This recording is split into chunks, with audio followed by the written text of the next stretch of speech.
আমরা অনেকেই কিন্তু ব্যবসা করতে আসি, ব্যবসায় যোগ দিই, এবং কি ফ্রেন্ডের সাথে হতে পারে, ভাই বোন হতে পারে, অনেকেই হতে পারে, কোনো আপত্তি নেই। কিন্তু আমি আগে একটা কথা বলি, ওই পার্টনারশিপ ব্যবসায় বেশি পছন্দ করি না। যাই হোক, আসি, কি পছন্দ আমি করি না করি সেটা বড় কথা না। সো আপনি 3 জনকে বা 4 জনকে নিয়ে একটা ব্যবসা শুরু করলেন। ধরেন আমরা 4টা বন্ধু মিললে ব্যবসা শুরু করলেন। ব্যবসা শুরু করার আগে আপনারা একটা স্বপ্ন আঁকেন যে what is your vision and where you want to go. আপনি জীবনে কোথায় যেতে চান এই 3 বন্ধু মিলে। সেই 3 বন্ধুর জীবনের রচনাটা আঁকুন, আমরা কি করতে চাই এবং আমাদের কি কি বিসর্জন দিতে হবে, আমাদের করণীয়টা কি, আমাদের চাওয়াটা কি, এটাকে কিন্তু লিপিবদ্ধ করে নিতে হবে। And that is what I call A corporate governance.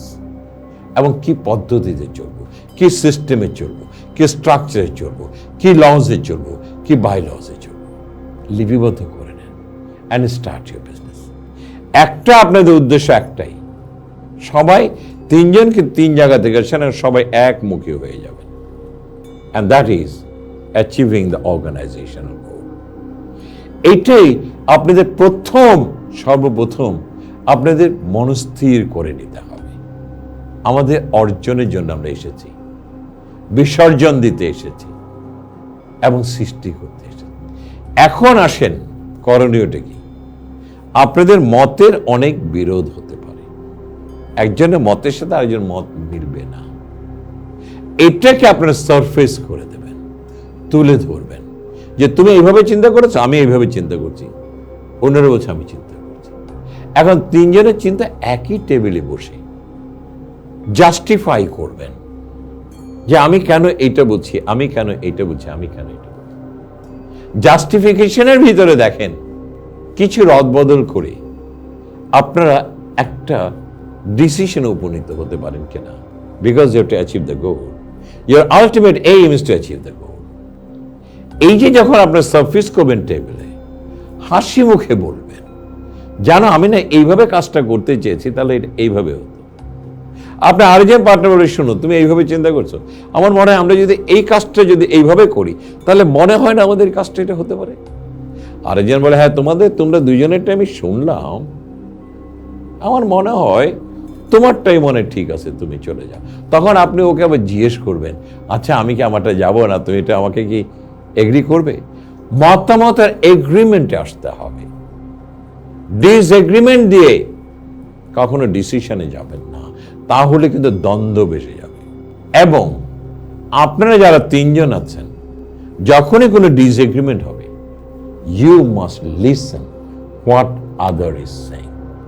আপনি কখনোই 3 জনের মধ্যে ভেবে নেবেন না যে আমি এখানে সবচেয়ে শ্রেষ্ঠ, আর আমি বড় ভাই, আমি যা বলবো সেটা হতে হবে, আমি ছোট ভাই, সে আমার উপরে কথা না। এখানে ভাই বোন ব্রাদার সব ভুলে যাবেন। You are partner here and all partners is same. Because এখন কিন্তু আপনার ফ্যামিলি ক্রেডেন্সিয়াল আপনার নেই, এখন হচ্ছে partnership credential. Everybody is a partner and everybody is same. এখানে ছোট বড় করে তুলনা করা যাবে না। অনেক সময় দেখা যায় বড় ভাই রেগে যায়, ছোট ভাই এই তুই আমার সাথে বেয়াদবি করে।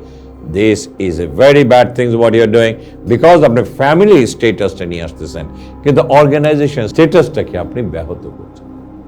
You must remember we are partners and every partner has a right to speak. Every partner has the right to go for disagreement, but you have to come back to an agreement. বসুন এবং সর্বদাই এই decision নেবার আগে বলবেন, আমরা কিন্তু 3 জন একসাথে হয়েছে as a partner to create a company and to make the company one step ahead. আমি কোম্পানির সামনে এগিয়ে নিয়ে যাচ্ছি ভাই। তোমার ভিতরে কিন্তু দ্বন্দ্ব সৃষ্টি করবো না, কারণ যেখানে দ্বন্দ্ব সেখানে বন্ধ, আমাদের সৃষ্টিটা ধ্বংস হয়ে যেতে পারে। অনেক কোম্পানি বাংলাদেশে দেখেন বছরের পর বছর কষ্ট করেছে, এখন বুড়ো হয়ে গেছে, পার্টনারশিপের ভিতরে গন্ডগোল লেগে গেছে, কোম্পানিটা ভেঙে যাচ্ছে। কিন্তু এইটা যদি না করে তারা কর্পোরেট গভর্নেন্স দিয়ে এটাকে প্রফেশনাল মাধ্যমে, আর কর্পোরেট গভর্নেন্স যা বলেছে সেই আইন কানুন মোতাবেকের মাধ্যমে, you become a stakeholder and let the company grow on its own and you enjoy the benefit of it. এটা কি ভালো হতো না? কিন্তু আমাদের বাঙালিদের মধ্যে আমি একটা জিনিস দেখেছি, আমার লাগবে, আমারটা কই, আমাদের মধ্যে বেশি দিন থাকতে পারে না, ধৈর্যের অভাব। আমার এক বন্ধু জানেন, সে কিন্তু খুব সবসময় একটু মজা করে বলে আরে দোস্ত শোন একটা কথা বলি, ওই 3 জন বলে 4 জন বলে থাকতে চায় না, আমার কই।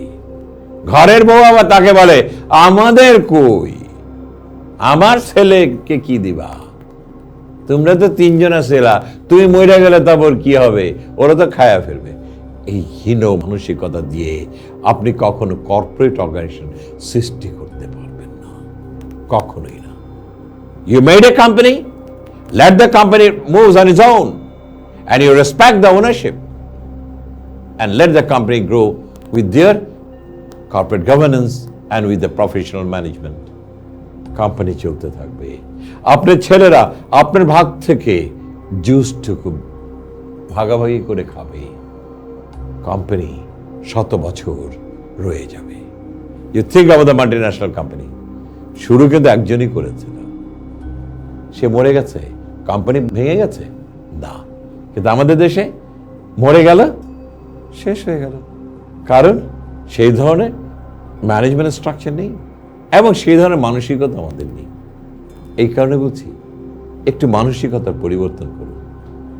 চমৎকার সৃষ্টি করেছেন বিশাল বিশাল অর্গানাইজেশন, ওগুলোকে বাঁচতে দিন, ওদেরকে গলা টিপে মেরে ফেলবেন না আপনাদের ভিন্ন মতদর্শনের মাধ্যমে। Thank you very much.